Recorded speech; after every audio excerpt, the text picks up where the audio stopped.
Welcome students हम introduction to trigonometry chapter कर रहे हैं। आज हम एक्सरसाइज 8.2 को क्वेश्चन नंबर 3 और क्वेश्चन नंबर 4 करेंगे। क्वेश्चन नंबर 3 है if tan of a plus b equal to √3 and tan of a minus b equal to 1/√3 where a plus b is greater than 0 and less than equal to 90 degree and a is greater than b, find a and v। तो हमें ये given है tan of a plus b equal to √3 and tan of a minus b equal to 1/√3। इन दो conditions का हम use करेंगे। इसके साथ में ये कुछ कंडीशंस हैं तो इनकी तरफ ज़्यादा ध्यान देने की ज़रूरत है नहीं। तो हमें tan of a plus b equal to √3 और tan of a minus b equal to 1/√3 इन दो इक्वेशंस का यूज़ करना है a और b फाइंड करने के लिए। तो पहले मैंने इधर tan of a minus b equal to 1/√3 ले लिया। आप ये भी ले सकते हो tan of a plus b equal to √3। दो इक्वेशंस बन जाएंगी। तो tan of a minus v equal to 1/√3 से हमें ये मिल जाएगा a minus b equal to 30 degree. कैसे? इसको ऐसे ही रखेंगे, 1/√3 को लिखेंगे tan ऑफ 30 डिग्री, क्योंकि हमें पता है tan 30 डिग्री की वैल्यू होती है 1/√3। फिर tan कैंसिल होगा और a माइनस b हमें मिल जाएगा 30 डिग्री। इसी तरह से फिर tan of a plus b equal to √3 लेंगे। फिर ये गिवन है √3 एंड √3 वैल्यू होती है tan 60 डिग्री की। फिर tan कैंसिल करेंगे तो हमें मिल जाएगा a plus b equal to 60 degree. ये हमने क्वेश्चन नंबर 2 रख दी, इसको क्वेश्चन नंबर 1। अब 1 और 2 को सॉल्व करेंगे।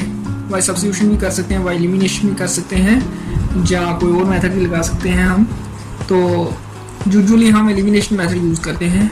तो क्वेश्चन नंबर 2 है, 1 को लिखा a plus b equal to 60 degree और a minus b equal to 30 degree. तो जहाँ हम सब्ट्रैक्ट भी कर सकते हैं इसको, नीचे वाली इक्वेशन को, जहाँ ऐड भी कर सकते हैं इन दोनों को। सब्ट्रैक्ट करेंगे तो ये प्लस का हो जाएगा, ये माइनस का a कैंसिल होगा और 2 भी हमें मिल जाएगा 60 माइनस 30 डिग्री। और अगर हम ऐड करें, यहाँ प्लस भी है और यहाँ माइनस भी है, ये कैंसिल हो जाएगा। a प्लस a 2a और 60 प्लस 30 90 ऐड किया हमने, और यहाँ से a हमें मिल जाएगा 90 degree upon 2, that is a equal to 45 degree. फिर उसको हम पुट कर देंगे इस क्वेश्चन नंबर 1 में। a minus b equal to 30 degree है, a 45 निकला हमारा, 45 minus b equal to 30 degree, it means v equal to 15 degree. तो a हमारा 30 डिग्री आ जाएगा और b 15 डिग्री। तो a 45 डिग्री आया, sorry 30 degree 45 degree. a put 3 in 1 we get 1 है हमारी a minus b equal to 30 degree. a की जगह हमने 45 डाला, ये फाइंड किया, और यहाँ से 30 डिग्री को इधर लाया। 45 माइनस 30 15 हो गया, तो b हमारा 15 डिग्री आ गया। इस तरह से a हमारा 45 डिग्री और b 15 डिग्री। क्वेश्चन नंबर 4 है, state whether the following are true और फॉल्स, जस्टिफाई योर आंसर। ये ट्रू फॉल्स है और हमें जस्टिफाई भी करना है कि ट्रू है तो कैसे ट्रू है, फॉल्स है तो कैसे फॉल्स है। पार्ट फर्स्ट है, sine of a plus b equal to sine a plus sine b। मतलब क्या ये फार्मूला ट्रू है, ये फॉल्स है। तो जस्टिफाई हम कैसे करेंगे इसको? हम मान लेते हैं कोई एक एग्जांपल ले लेते हैं, a 30 डिग्री और b 60 डिग्री। चेक करते हैं कि क्या sine of a plus b sine a plus sine b के इक्वल आता है। तो लेफ्ट साइड है हमारी sine of a plus b, और a हमने 30 डिग्री सपोज किया हुआ और b 60 डिग्री। 30 प्लस 60 90 और साइन 90 होता है 1। तो ये sine of a plus b हमारा 1 आ गया जब हमने a 30 डिग्री और b 60 डिग्री डाला। अब इसमें डालेंगे a 30 डिग्री b 60 डिग्री, तो sine 30 degree plus sine 60 degree हो गया। साइन 30 होता है 1/2 और साइन 60 होता है √3/2, और ये आ गया, डिनोमिनेटर सेम है 2 तो 1 प्लस √3/2, और यहाँ 1 निकली थी लेफ्ट हैंड साइड, तो राइट हैंड साइड 1 नहीं आई। इट मीन्स ये फार्मूला नहीं है। From 1 and 2 we get justification, जो हमने कहा फॉल्स, तो ये जस्टिफाई हो गया कि ये फार्मूला ट्रू नहीं है। उसके बाद the value of sine theta increases as theta increases, ये स्टेटमेंट ट्रू है। तो इसको जस्टिफाई हम कैसे करेंगे? We can see that sine theta is increasing as theta is increasing as shown below.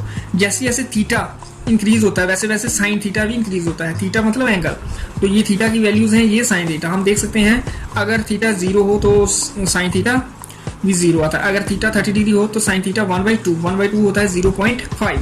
अगर थीटा 45 डिग्री हो तो साइन थीटा 1/√3 होता है, और 1/√2, और √2 की वैल्यू होती है अप्रॉक्सीमेटली 1.41। और 1 को हम 1.41 से डिवाइड करें तो ये 0.7 आ जाता है। तो ये 1/√2 अप्रॉक्सीमेटली 0.7 के करीब है, ये एक इरेशनल नंबर है। उसके बाद 60 डिग्री भी √3/2, √3 की अप्रॉक्सीमेट वैल्यू होती है 1.73 डिवाइडेड बाई 2 करें तो 0.86। ये एग्जैक्ट वैल्यूज नहीं है 1/√2 की, ये अप्रॉक्सीमेट वैल्यू है, ये इरेशनल नंबर है। तो 0.7 के करीब एक इरेशनल नंबर है जो साइन 45 डिग्री होता है और साइन 60 डिग्री 0.86 के करीब, और साइन 90 हमें पता है 1 होता है। तो हम देख रहे हैं 0 से 0.5 हुआ, फिर 0.7 लगभग, फिर 0.86 लगभग, और ये 1 एग्जैक्ट वैल्यू है। तो हम देख सकते हैं थीटा बढ़ रहा है, तो जहाँ साइन थीटा बढ़ रहा है इसलिए ये स्टेटमेंट ट्रू है। उसके बाद the value of cos theta increases as theta increases, तो ये फास्ट स्टेटमेंट है। जस्टिफाई कैसे करेंगे? Let us see the value of cos theta for theta equal to 60 degree 0 degree and 60 degree. 0 degree और 60 degree के लिए देखते हैं cos 0 1 होता है और cos 60 1/2 मतलब 0.5।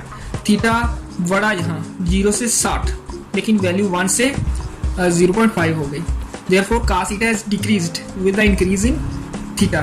थीटा हमने बढ़ा दिया 0 से 60, लेकिन वैल्यू घट गई। तो हमें ये पता है cos 0 1 होता है, फिर 1 से पहले 0.86 जो लगभग है √3/2, फिर और कम हो जाता है 0.7 और 0.7 होता है 1/√2, फिर और कम 0.5 1/2 और साइन cos 90 0।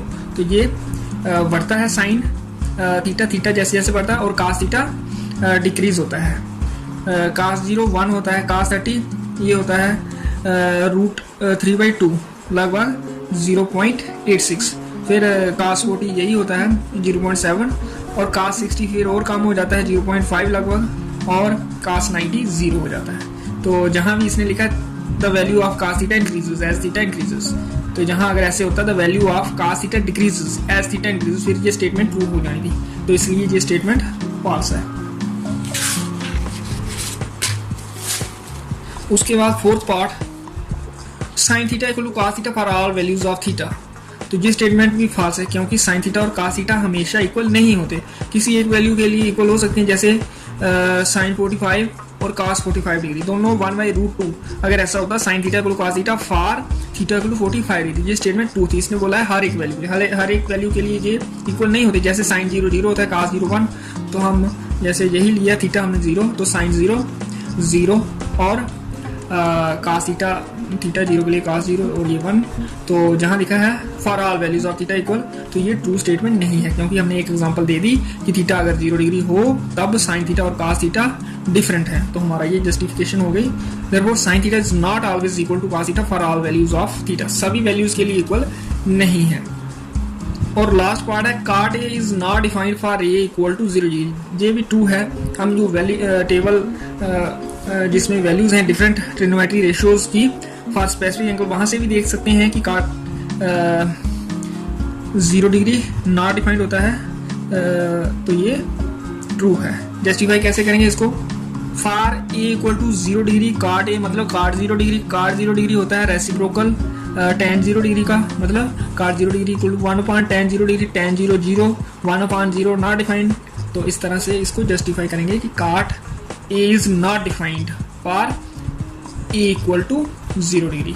तो अगर बेस एंगल 0 डिग्री हो तब cot वाली जो ट्रिग्नोमेट्री रेशियो होती है जो होती है b/p, तो वो नॉट डिफाइंड होती है 0 डिग्री के लिए। तो इस तरह से ये एक्सरसाइज 8.2 हमारी फिनिश हुई। आज के लिए इतना ही।